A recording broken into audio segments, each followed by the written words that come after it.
प्रदेश में जब deputy CM से 80 और 20 के मुद्दे पर सवाल पूछा गया तो उनका जवाब सुनने लायक था। आखिर क्यों बीजेपी 80-20 पर इतना जोर देती है? ब्रजेश पाठक ने खुलकर सारी बातें भी बता दी, आप भी जरा सुनिए। तो फिर आप इस तरह की बात मत करा करिए। कौन सी बात? 80-20 वाली बात। मैंने अच्छा बताओ, ये बताओ, आपके जेब में अगर 80 पैसे है तो क्या कहोगे कि 100 रुपया है? तो आप क्या कहोगे? ये कहोगे। अच्छा भाई, हमारी पूंजी क्या है बताना। हमारी पूंजी हमारे लोग हैं। मुझे पता है कि 80% लोग हमें वोट करेंगे तो हम 80 न कहेंगे। तो आप कोशिश नहीं करेंगे कि वो 100% वोट मिले? भाई हाथ पैर तो सबका जोड़ते हैं। हम बैंक में जाते हैं, भैया 100% फाइनेंस कर दो, तो बैंक वाला कहता नहीं 85 से ज्यादा नहीं देंगे। क्यों भैया? साइकिल साहब बताओ। आप कोशिश भी नहीं करते ना भैया। हम 15% के लिए हाथ पैर जोड़ रहे हैं। सबको पक्का मकान दिया है, सबको बिजली दिया है, सबके घर के बम्बा लगवा हुआ है, सबका 5 लाख तक का निःशुल्क इलाज दीन है। सारा इंतजाम तो की नहीं, यही हाथ पैर है भैया। और बताओ, गोड़ और छू ले भाई। यूपी में शंकराचार्य अविमुक्तेश्वरानंद के साथ प्रयागराज में हुई घटना काफी गर्म है। आखिर इस मुद्दे पर यूपी के सीएम योगी खुलकर भी बोल रहे हैं। जब ये सवाल डिप्टी सीएम ब्रजेश पाठक के सामने आया तो उन्होंने जो जवाब दिया वो चौंकाने वाला था, जरा वो सुनिए। पुलिस की बात चल रही है, तो जो प्रयागराज में हुआ अविमुक्तेश्वरानंद के साथ, उनके शिष्यों के साथ, उस पर आप क्या कहना चाहेंगे? मेरा मानना है कि वो जो चोटी नहीं खींचना चाहिए था। जो भी दोषी है उसके खिलाफ कड़ी कार्रवाई होनी चाहिए। वो जो जिस तरह की वीडियो बने उसने नुकसान पहुंचाया, चोटी नहीं खींचना चाहिए। जिसने भी किया है, आपको बल का प्रयोग करना है तो लाठी लीजिए और आपको अन्य संसाधन मिले हैं। चोटी खींचना महाअपराध है और जिसने भी खींचा होगा देखना कि कई बरस बाद भी उसको बहुत पाप पड़ेगा, बहुत पाप पड़ेगा। छोटे छोटे बच्चे थे, 14-15 साल पाप पड़ेगा। मैं कह रहा हूं पाप पड़ेगा जिन लोगों ने चोटी खींचा है। हम तो हिंदू मैथोलॉजी में भरोसा करते हैं और ये जान लो, खाता बही सब लिखा जा रहा है। जिन लोगों ने चोटी को ऐसे छुआ होगा उसको पाप पड़ेगा। नहीं, पाप तो जब उनके कर्मों का पड़ेगा, पर सरकार की तरफ से कार्रवाई भी नहीं हुई उस पर। एक भी पुलिस अधिकारी पर प्रयागराज, ये अलग विषय है। इस पर गंभीरता से विचार हो रहा है, काम चल रहा है। आपको हम समय आने पर बताएंगे। ये बहुत इंपॉर्टेंट चीज है, ये समय आने पर बताएंगे सुमित जी। लेकिन ये पीड़ाजनक है। इसको किसी भी अबोध बालक का या किसी भी व्यक्ति का जो धार्मिक मान्यताओं के तहत अपनी चोटी रखे उसको टच करना अपराध है। आप इतना खुल के बात कर रहे हैं ब्रजेश जी, आप किस तरफ है? डिप्टी सीएम की तरफ है कि सीएम की तरफ है? शंकराचार्य अविमुक्तेश्वरानंद के स्टैंड को लेकर आप क्या चाह रहे हो? पाला खींचना, कबड्डी हो रही कोई? नहीं, डिप्टी सीएम ने जो कहा, सीएम ने कहा आमने सामने। मैं इसलिए पूछ रहा हूं, इस प्रदेश को चलाने के लिए मैं आम 25 करोड़ जनता के साथ खड़ा हूं। जनता किसकी तरफ जाए? जनता मेरी तरफ है। आप किसकी तरफ है? मैं जनता की तरफ हूं। शंकराचार्य जी के मामले पे डिप्टी सीएम और सीएम के रुख में आप किसकी तरफ हैं? हम जनता के साथ खड़े हैं, जन भावनाओं के साथ खड़े हैं। और इस प्रकरण में वास्तव में जो पुलिस कर्मियों ने कुकृत्य किया उसको कभी कोई माफ नहीं करेगा।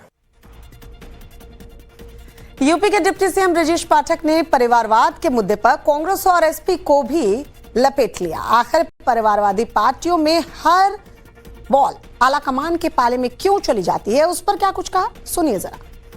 समाजवादी पार्टी 3 बार उनके माननीय नेताजी, 1 बार भैया जी, 4 दाएं रहे। 4 बार का नैरेटिव क्या है आप बता दो, आप बता दो, निष्पक्ष बताना। यहां पर हाँ करेजे हाथ रख के झूठ नहीं बोलना, पत्रकार न बनना, सही बोलना। नहीं, पत्रकार क्या झूठ बोलते हैं आप ये कह रहे हैं? नहीं, मतलब आप माहौल पत्रकार झूठ बोलते हैं। नहीं, मैं कभी नेताजी हमको सर्टिफिकेट दे रहे हैं। झूठ बोल, जो मैंने गलत शब्द निकल गया, मैं इसके लिए खेद प्रकट करता। मैं कह रहा हूं असत्य ना बोलना, आप सही बता दो, आत्मा पर रख के। नैरेटिव होता क्या है? नैरेटिव मैं बता रहा हूं। विमर्श ये है, पब्लिक ये कहती है कि ये गुंडों को पुष्पित पल्लवित करने वाली पार्टी है, ये बहु बेटी की इज्जत आबरू खतरे में डालने वाली पार्टी है, व्यापारी को लूटने वाली पार्टी है, व्यापारियों से चौथ वसूलने वाली पार्टी है। ठेका करेंगे तो भैया करेंगे, सड़क बनाएंगे तो भैया बनाएंगे, खनन करेंगे तो भैया करेंगे। नहीं, ये पाप है।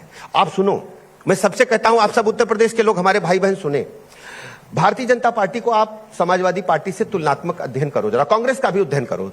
यही 3 दल उत्तर प्रदेश में खासकर काम कर रहे हैं। भारतीय जनता पार्टी में अभी हमने राष्ट्रीय अध्यक्ष अपना नया चुना है।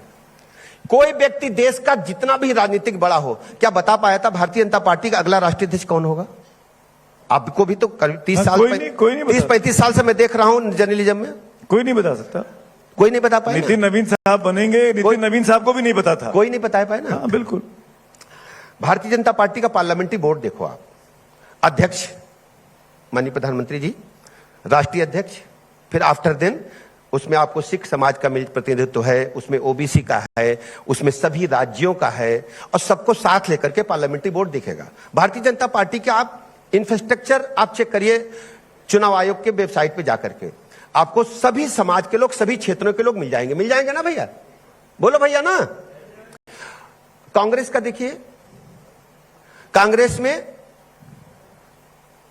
भैया नहीं, मल्लिकार्जुन खड़गे अध्यक्ष है कांग्रेस के। इधर सुनिए तो, इधर कांग्रेस के अध्यक्ष मल्लिकार्जुन खड़गे की भैया है। इधर सुनो मेरी बात। मैं पूछ रहा हूँ भाइयों से। भैया उनका भी नाम हो सकता है। आपने सबसे पूछा, मैं भैया उनका भी हो सकता है। सुनो, देखिए छाता सोनिया जी पर ही लगता है। खड़गे जी भी बयान में कहते हैं हाईकमान से पूछ के बताएंगे। कहते हैं कि नहीं कहते? बताओ भैया, बोलो ना। टाइम्स नाउ नवभारत के मंच पर यूपी के डिप्टी सीएम ब्रजेश पाठक ने ताबड़तोड़ सवालों के जवाब दिए। ब्रजेश पाठक ने कैसे एक ही लाइन में एसपी और कांग्रेस दोनों को घेर लिया, वो जरा सुनिए। इन 9 सालों में सबसे बेहतरीन एक काम जो आप लोगों ने कर दिया, जिसकी बिना पर आपको अगला चुनाव जीतना है, सबसे बड़ा लॉ एंड ऑर्डर या अर्थव्यवस्था। काम को छोड़िए, नैरेटिव बदल दिया है। अगर एक कहें तो हमने उत्तर प्रदेश का नैरेटिव बदल दिया है। पूरे देश दुनिया में जाकर पूछिए, उत्तर प्रदेश का जो विमर्श था बदल चुका है। आज उत्तर प्रदेश राज्य उत्तरोत्तर प्रगति के पथ पर है। पर फिर क्यों हुआ लोकसभा के चुनावों में कि सपा बड़ी पार्टी बन गई?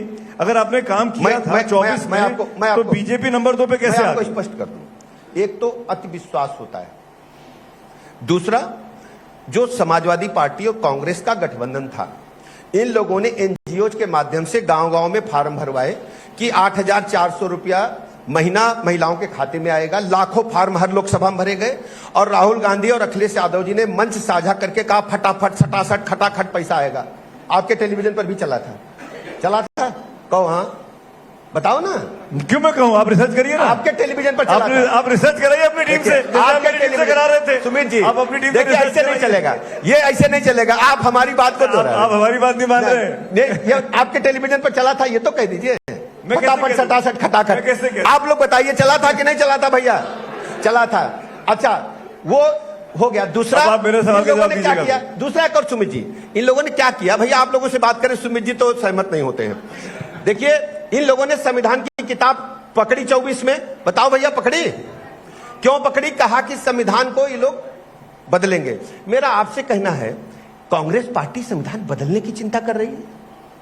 75 में तत्कालीन प्रधानमंत्री श्रीमती इंदिरा जी को जब इलाहाबाद उच्च न्यायालय ने डिबायर कर दिया चुनाव से और कहा कि आपको इस्तीफा देना चाहिए, रातों रात राष्ट्रपति महोदया को क्या किया उन्होंने?